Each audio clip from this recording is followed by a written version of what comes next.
Jim Parsons has just discovered an article about a deadly steamboat fire, and now he wants to know how his ancestor was linked to the tragedy.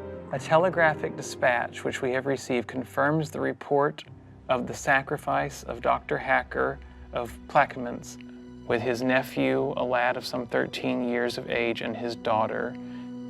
Oh, so he died in this? Yeah. We just figured out who he was, and now he's gone. 1854. So this is the same year as the journal. Yeah. When he's 44. Yeah. That's only 4 years older than I am right now. Mm-hmm. It's hard to hear of putting so much work and all these things and all this advancement made, and to have it end, you know, both suddenly but so soon, you know. He couldn't have been more in the prime of his working. And that happens, you know. I am curious, how did this happen? How did this specific steamer? They really don't go into that. So that's what I'm gonna do next. I'm gonna find out how this fire started and find out what killed him. Thank you. It's been a pleasure. J.B. Hacker was very impressive to me.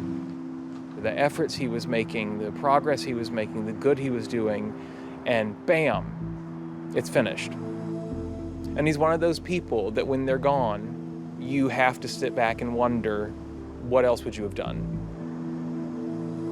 Even though I'm tracing my specific family, it's connecting me to people and places that reach beyond that. So now I'm meeting Robert Goodmastad, an expert on 19th century Mississippi steamboats on board the Natchez. I've asked him to look for more details relative to the fire aboard the Gypsy that claimed my ancestor's life. Well, we are on the Natchez, and the Natchez is a rough approximation of what a steamboat would have looked like in the 1850s.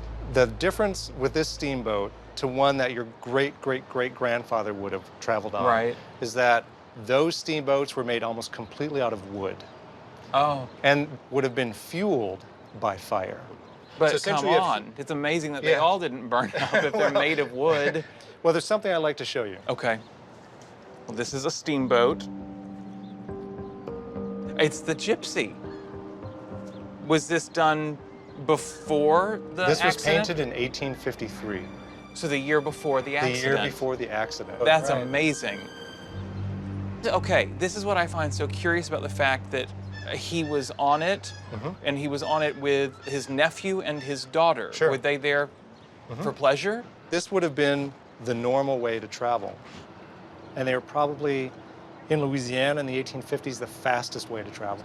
So what do we know about the very specifics of the Gypsy's parish, if you will? On a steamboat like the Gypsy, you have the boiler room and the furnaces in the middle of the boat. And so you can actually see the burning. Yeah. Someone opened the door to the boiler room. Apparently, though, it was a very, very windy evening. And there was a gust of wind that came through the boiler room. And it carried some of the flame out of the boiler room onto the deck. So the boat catches on fire.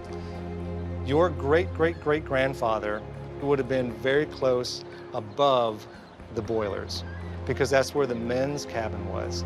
And so he was in his cabin, perhaps did not hear the commotion. The fire apparently was a huge fire, spread to the bank. Unbelievable. To the landing, yeah. It's tragic all the way around. Yeah.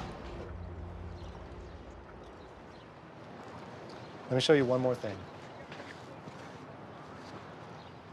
All right, so this is the Southern Sentinel, Plaquemine. This would have been your great-great-great-grandfather's local paper? His hometown newspaper. Okay, and this is almost 2 weeks after the accident. The late Dr. Hacker, at a meeting of the Cannoneers. What are the Cannoneers? It was a civic organization. It was like the Kiwanis or the Elks. Thank you, that's helpful.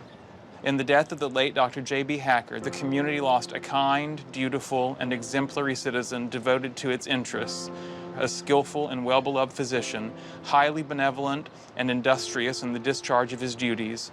The members of said Cannoneers, as a mark of respect for our late commanding officer and regret for his unfortunate death, wear black crape in the usual form on our left arms for 30 days. Wow. I mean, that's like when you see people on the sport fields or whatever these days. Right. But this is amazing, this outpouring Yeah. for his death.